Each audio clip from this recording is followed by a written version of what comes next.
ನಾಳೆ ಅತ್ಯಂತ ಶಕ್ತಿಶಾಲಿ ಶ್ರಾವಣ ಮಾಸದ 2ನೇ ಶುಕ್ರವಾರ ಬಂದಿದ್ದು, ಸಂಪತ್ತಿನ ದೇವತೆಯಾದ ತಾಯಿ ಲಕ್ಷ್ಮಿಯನ್ನು ಪೂಜಿಸಿ ಆರಾಧಿಸಲು ಬಹಳ ಪ್ರಶಸ್ತವಾದ ದಿನ. ಸಾಮಾನ್ಯ ದಿನಗಳಲ್ಲಿ ಮಾಡುವ ಪೂಜೆ ಪುನಸ್ಕಾರಕ್ಕಿಂತ ಈ ದಿನ ವಿಶೇಷವಾಗಿ ತಾಯಿಯನ್ನು ಪೂಜಿಸಿದರೆ ಸಕಲ ಸಂಪತ್ತುಗಳು ಲಭಿಸುವುದಲ್ಲದೆ ಪತಿಯ ಆದಾಯ ಹೆಚ್ಚುತ್ತದೆ, ಮನೆಯಲ್ಲಿ ಸುಖ ಸಂಪತ್ತು ನೆಲೆಸುತ್ತದೆ. ಅತ್ಯಂತ ಪವಿತ್ರವಾದ ಶ್ರಾವಣ ಶುಕ್ರವಾರಗಳಲ್ಲಿ ಲಕ್ಷ್ಮೀ ದೇವಿಯನ್ನು ಪೂಜಿಸಿದರೆ ಬೇಡಿದ ಆಸೆಗಳೆಲ್ಲ ತಕ್ಷಣ ಈಡೇರಿ ಮಹಾಲಕ್ಷ್ಮಿ ದೇವಿಯ ಅನುಗ್ರಹದಿಂದ ನಿಮ್ಮ ಮನೆಯ ಐಶ್ವರ್ಯ ದ್ವಿಗುಣಗೊಳ್ಳುತ್ತದೆ. ನಾಳೆ ಮನೆಯನ್ನು ಸ್ವಚ್ಛಗೊಳಿಸಿ ನಂತರ ಅರಿಶಿನದ ನೀರನ್ನು ಸಿಂಪಡಿಸಿ ಶುದ್ಧ ಮಾಡಿಕೊಳ್ಳಬೇಕು. ಮನೆಯ ಹೆಬ್ಬಾಗಿಲು ಅಂದರೆ ಹೊಸ್ತಿಲಿಗೆ ಅರಿಶಿನವನ್ನು ಹಚ್ಚಿ ರಂಗೋಲಿ ಹಾಕಿ ಅಕ್ಕಿ ಹಿಟ್ಟಿನಿಂದ ಅಷ್ಟದಳ ಮತ್ತು ಲಕ್ಷ್ಮಿಯ ಪಾದದ ರಂಗೋಲಿ ಹಾಕಿದರೆ ಬಹಳ ಶ್ರೇಷ್ಠ. ನಂತರ ಅರಿಶಿನ, ಕುಂಕುಮ, ಹೂವು ಇಟ್ಟು ಮನೆ ಬಾಗಿಲಿಗೆ ಮಾವಿನ ತೋರಣವನ್ನು ಕಟ್ಟಬೇಕು.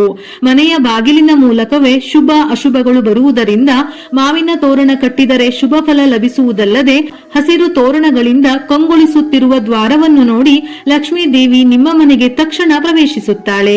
ಪ್ರತಿ ಶ್ರಾವಣ ಶುಕ್ರವಾರದಂದು ಯಾವ ಮಹಿಳೆಯು ಮನೆಯ ಹೆಬ್ಬಾಗಿಲುಗಳಿಗೆ ಅರಿಶಿನ ಹಚ್ಚಿ ಕುಂಕುಮ ಇಡುತ್ತಾಳೋ ಅಂತಹ ಸ್ತ್ರೀಯರಿಗೆ ದೀರ್ಘ ಸುಮಂಗಲಿ ಯೋಗ ಪ್ರಾಪ್ತವಾಗುತ್ತದೆ. ಹೊಸ್ತಿಲಿನಲ್ಲಿ ಲಕ್ಷ್ಮೀ ನಾರಾಯಣರ ಸಾನ್ನಿಧ್ಯ ಇರುವುದರಿಂದ ಲಕ್ಷ್ಮೀ ನಾರಾಯಣರ ಸಂಪೂರ್ಣ ಅನುಗ್ರಹ ಲಭಿಸುತ್ತದೆ. ಅದೇ ರೀತಿ ಮದುವೆಯಾಗದ ಹುಡುಗಿಯರು ಹೆಬ್ಬಾಗಿಲುಗಳಿಗೆ ಅರಿಶಿನ ಹಚ್ಚಿದರೆ ಒಳ್ಳೆಯ ಮನಸ್ಸುಳ್ಳ ಪತಿಯನ್ನು ಪಡೆಯುತ್ತಾರೆ. ದೇವರ ಮನೆಯನ್ನು ಸ್ವಚ್ಛಗೊಳಿಸಿ ರಂಗೋಲಿ ಹಾಕಿ ದೇವರಿಗೆ ದೀಪ ಹಚ್ಚಿ ನಂತರ ಸ್ವಲ್ಪ ಅಕ್ಷತೆಯನ್ನು ತಯಾರಿಸಿ ದೇವರ ಮನೆಯಲ್ಲಿಡಿ.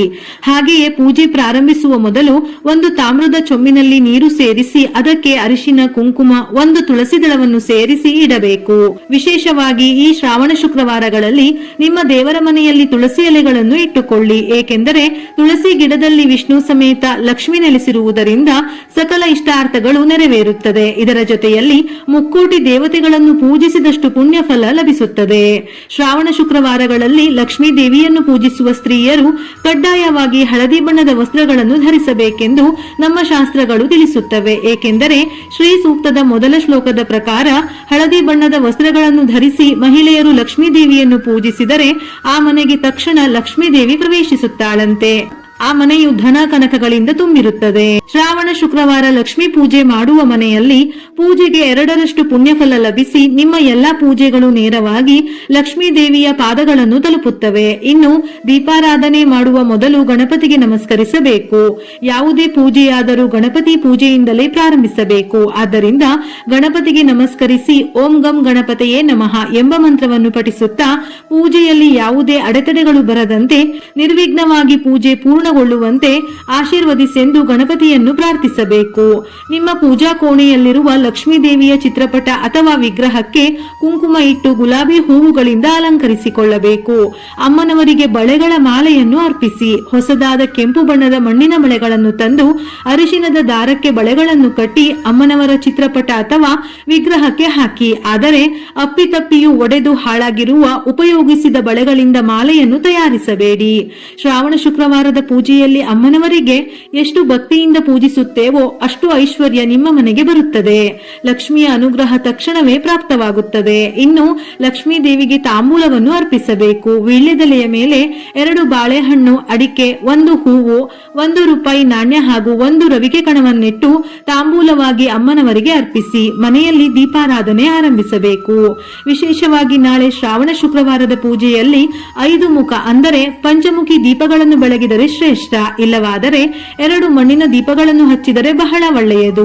ದೀಪಕ್ಕೆ ಕುಂಕುಮ ಇಟ್ಟು ಹಸುವಿನ ಶುದ್ಧ ತುಪ್ಪವನ್ನು ಹಾಕಿ 5 ಬತ್ತಿಗಳಿಂದ ದೀಪಾರಾಧನೆ ಮಾಡಬೇಕು. ಮಣ್ಣಿನ ದೀಪಗಳು ಇಲ್ಲದವರು ಹಿತ್ತಾಳೆ ಅಥವಾ ಬೆಳ್ಳಿಯ ದೀಪಗಳಲ್ಲಿ ದೀಪಾರಾಧನೆ ಮಾಡಿಕೊಳ್ಳಬಹುದು.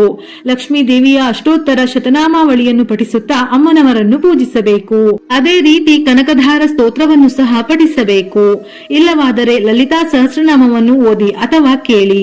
ವಿಶೇಷವಾಗಿ ಹೆಣ್ಣು ಮಕ್ಕಳು ಲಲಿತಾ ಸಹಸ್ರನಾಮವನ್ನು ಓದಿದರೆ ಪ್ರತಿಯೊಂದು ಸಮಸ್ಯೆಗಳು ನಿವಾರಣೆಯಾಗುತ್ತದೆ. ಇದರ ಜೊತೆಯಲ್ಲಿ ಈ ದಿನ 2 ಶುದ್ಧವಾದ ವೀಳ್ಯದೆಲೆಯ ಮೇಲೆ ಲಲಿತಾ ಅಷ್ಟೋತ್ತರವನ್ನು ಓದುತ್ತಾ, ಅಂದರೆ ಒಂದೊಂದು ಅಷ್ಟೋತ್ತರ ಓದುವಾಗಲೂ ವೀಳ್ಯದೆಲೆಯ ಮೇಲೆ ಸ್ವಲ್ಪ ಸ್ವಲ್ಪ ಕುಂಕುಮವನ್ನು ಹಾಕಿ ಕುಂಕುಮಾರ್ಚನೆಯನ್ನು ಮಾಡಬೇಕು. ಈ ಕುಂಕುಮವನ್ನು ಪೂಜೆಯ ನಂತರ ಹಚ್ಚಿಕೊಳ್ಳುವುದರಿಂದ ಆ ತಾಯಿಯ ಅನುಗ್ರಹದಿಂದ ಕೆಲಸದಲ್ಲಿ ಯಶಸ್ಸು, ಸಂಪತ್ತು ಪ್ರಾಪ್ತಿಯಾಗುತ್ತದೆ. ಇನ್ನು ಲಕ್ಷ್ಮೀ ದೇವಿಯ ಪೂಜೆಯಲ್ಲಿ ಅಮ್ಮನವರಿಗೆ ನೈವೇದ್ಯವಾಗಿ ನಿಮ್ಮ ಅನುಕೂಲಕ್ಕೆ ತಕ್ಕಂತೆ ಪುಳಿಯೊಗರೆ, ಚಿತ್ರಾನ್ನ, ಪಾಯಸ, ಪಂಚಾಮೃತ ಅಥವಾ ಹಸಿ ಹಾಲು ಮತ್ತು ಬೆಲ್ಲವನ್ನು ಸಹ ಅರ್ಪಿಸಿ. ಕೊನೆಯದಾಗಿ ಕರ್ಪೂರವನ್ನು ಬೆಳಗಿಸಿ ಅಮ್ಮನವರಿಗೆ ಮಂಗಳಾರತಿಯನ್ನು ಅರ್ಪಿಸಿ ಲಕ್ಷ್ಮೀ ದೇವಿಗೆ ನಮಸ್ಕರಿಸಬೇಕು.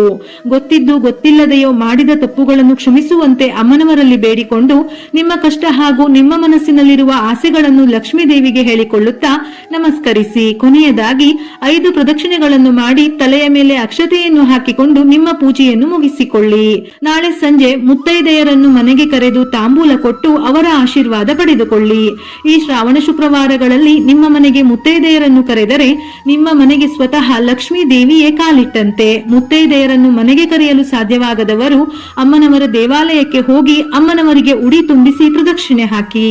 ನಾಳೆ ತಪ್ಪದೆ ತುಳಸಿ ಗಿಡವನ್ನು ಪೂಜಿಸಬೇಕು. ಸಾಮಾನ್ಯ ದಿನಗಳಲ್ಲಿ ತುಳಸಿ ಗಿಡವನ್ನು ಪೂಜಿಸಿದರೆ ಬಹಳ ಪುಣ್ಯ ಫಲ ಲಭಿಸುತ್ತದೆ. ಅದರಲ್ಲೂ ಈ ಶ್ರಾವಣ ಶುಕ್ರವಾರಗಳಲ್ಲಿ ತುಳಸಿ ಗಿಡವನ್ನು ಪೂಜಿಸಿದರೆ ಕೋಟಿ ಜನ್ಮಗಳ ಪುಣ್ಯ ಫಲ ಲಭಿಸಿ ಈ ವರ್ಷವೆಲ್ಲ ಲಕ್ಷ್ಮೀ ದೇವಿಯ ಆಶೀರ್ವಾದದೊಂದಿಗೆ ನಿಮಗೆ ಮತ್ತು ನಿಮ್ಮ ಕುಟುಂಬಕ್ಕೆ ಬಹಳ ಒಳ್ಳೆಯದಾಗುತ್ತದೆ. ಆದ್ದರಿಂದ ಈ ಶ್ರಾವಣ ಶುಕ್ರವಾರ ಕಡ್ಡಾಯವಾಗಿ ತುಳಸಿ ಗಿಡದ ಮುಂದೆ ತುಪ್ಪದ ದೀಪವನ್ನು ಬೆಳಗಿಸಿ ತುಳಸಿಗೆ ಅರಿಶಿನ ಕುಂಕುಮವನ್ನು ಹಚ್ಚಿ 5 ಪ್ರದಕ್ಷಿಣೆಗಳನ್ನು ಹಾಕಿ ಲಕ್ಷ್ಮೀ ದೇವಿಯ ಆಶೀರ್ವಾದದ ಜೊತೆಗೆ ವಿಷ್ಣು ಮೂರ್ತಿಯ ಆಶೀರ್ವಾದವು ಸಂಪೂರ್ಣವಾಗಿ ಲಭಿಸುತ್ತದೆ.